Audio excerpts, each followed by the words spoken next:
Capital state లేదు ఆంధ్రప్రదేశ్. దానికి ఈయన 60,000 కోట్లు అడిగారు. అడిగితే నోర్మి లేదా జైల్లో పెడతాం అనేసరికి ఈ చంద్రబాబు నాయుడు గారు పవన్ కళ్యాణ్ నోరు మూసేశారు. కానీ నేను డిమాండ్ చేస్తుంది 25,000 30,000 కోట్లు మినిమం ఇనిషియల్ బడ్జెట్ ఇవ్వాలి. తెలంగాణ అభివృద్ధి కొరకు ఇప్పటికి 2.5 లక్షల కోట్లు తెలంగాణ ఏర్పడిన తర్వాత మనం ట్యాక్స్ రూపంలో ఇచ్చాం. కనీసం ఇవన్నీ గుజరాత్ బీజేపీ రాష్ట్రాలు పంపించుకుంటా కనీసం ఈ సంవత్సరమైనా నీతిగా న్యాయంగా దేశ ప్రధానమంత్రి అయితే ఆయన ప్రధానమంత్రిగా బిహేవ్ చేసి 2 రాష్ట్రాలకు న్యాయం చేయాలని డిమాండ్ చేస్తున్నాం. లేదనుకోండి మనం చేసేదేం లేదు. ఎందుకంటే ఇప్పుడున్న ముఖ్యమంత్రులందరూ తొత్తులు కదా. వాళ్ళేమైనా రాజీనామా చేస్తాడా? పవన్ కళ్యాణ్ రాజీనామా చేస్తాడా? చంద్రబాబు నాయుడు రాజీనామా చేస్తాడా? రేవంత్ రెడ్డి రాజీనామా చేస్తాడా? ఏమైనా డిమాండ్ చేస్తారు. బడాబాయ్ అన్నాడు రేవంత్ రెడ్డి.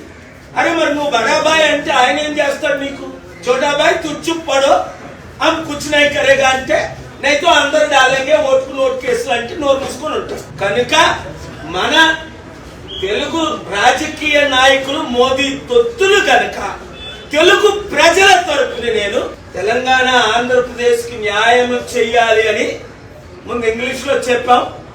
ఇప్పుడు మన తెలుగు మిత్రులందరూ మీరు కూడా తెలివిగా వ్యవహరిస్తే తెలుగు రాష్ట్రాలు బాగుంటాయి. 15 కోట్ల మంది ఉన్నాం మనం.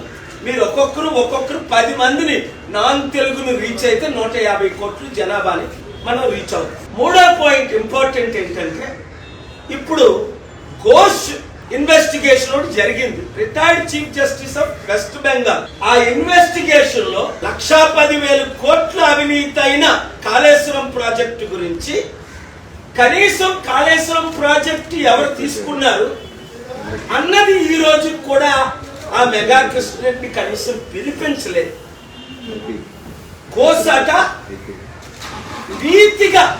నీతిగా ఆ ప్రాజెక్టు ఈయన తప్పు లేదని రిపోర్ట్ ఇస్తున్నారని ఆయనకు 100 కోట్లు ముట్టిందని నా ఇన్ఫర్మేషన్. కనుక అందరూ అర్థం చేసుకోవాల్సింది ఏంటంటే వీళ్ళు దొంగలు, వీళ్ళు గజ దొంగలు. దొంగలు ఎవరు? రాజకీయ నాయకులు. గజ దొంగలు ఎవరు? దేశ ద్రోహులు. లక్షల కోట్లు దోచుకుంటున్నారు. కళ్ళెదుటి కనబడుతుంది 1,10,000 కోట్లు మాయమైపోయింది. ఆ కోర్సుకి నేను లెటర్ రాసిన ఆ కోర్సు నా దగ్గర 780 పేజీలు డాక్యుమెంటెడ్ ప్రూఫ్ ఉంది, ఇంక్లూడింగ్ కాగ్ రిపోర్ట్. నేను వచ్చి మిమ్మల్ని కలుస్తాను అంటే మా అసిస్టెంట్ ని కలిసి నన్ను కలవడానికి ఆయనకి టైం లేదా. ఇలాంటి దరిద్రులు, ఇలాంటి ఇన్వెస్టిగేటివ్ ఆఫీసర్స్ ఎవరు దొంగలో గజ దొంగలో వాళ్ళని పిలకుండా ఇన్వెస్టిగేషన్ చేస్తారు. సహించేది లేదు, ఊరుకునేది లేదు. న్యాయం జరిగినంత వరకు నా భారతీయుల కొరకు ఇండియన్ ట్రంప్తోనే ఫైట్ చేస్తున్నాం. మీరు కూడా లిస్ట్ లో మీ పేర్లు పెట్టేయండి. సెనెట్ లో ఎప్పుడు చేయనేమో, ట్రంప్ వేషాలు వేయనేమో, పార్లమెంట్ అక్కడ అసెంబ్లీలో అడ్డుకున్నాం. ఆల్రెడీ అక్కడ సెనెట్ చైర్మన్ అడ్డుకుంటున్నాడు, కోర్టులో అడ్డుకుంటాం. ఇక్కడ మాత్రం మన దేశంలో అది లేదు. ఇండియన్స్ కి అమెరికాలో న్యాయం చేసి చూపిస్తా. ఆయన ట్రంప్ బిల్లు పాస్ చేయకుండా హౌస్ లో, సెనెట్ లో, కోర్టులో అడ్డుకుంటున్నాం. ఆల్రెడీ స్టార్ట్ చేశాం. కానీ ఈ దేశంలో ఆ మహానుభావుడు ఏం చెప్తే చాలా మంది కోర్టులు కూడా అయ్యే చేస్తున్నారు. అందుకే ఈయన ఏమంటాడు, నేనేం చెప్తే అమిత్ షా అదే చేస్తాడట. ఎందుకు అమిత్ షా నా పేరు వాడుతున్నాడు? నేనేం చెప్తే చీఫ్ జస్టిస్ అదే చేస్తాడు. ఎందుకంటే రిటైర్డ్ చీఫ్ జస్టిస్ నా కోఆర్డినేటర్లు.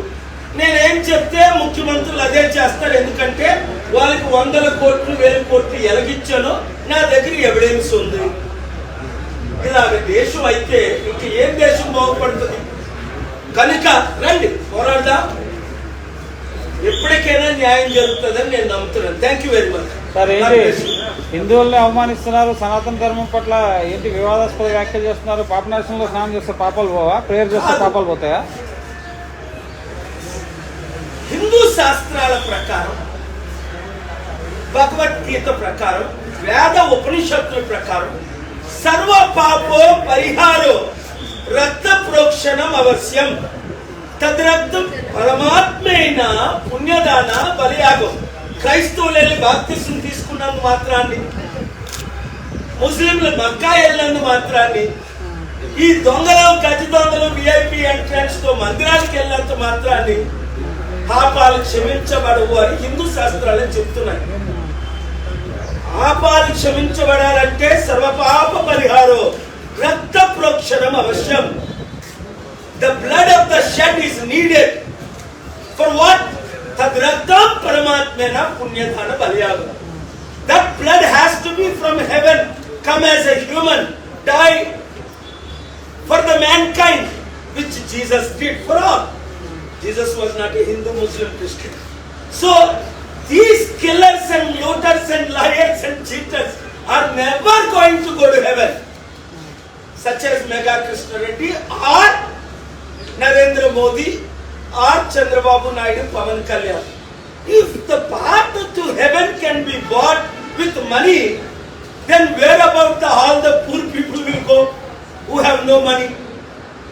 So you can buy justice sometimes temporarily. You can buy every politician, but you cannot buy forgiveness of sin, sanctity of our life, purity of our heart. It has to be sanctified, for which I preach gospel of Jesus for all people of all faiths. Sir ఇక్కడ ఏర్పాట్లు సరిగ్గా చేయకపోవడం తప్ప పుణ్యస్నానాలు తప్ప. రెండు నేను అన్నది ఏంటంటే,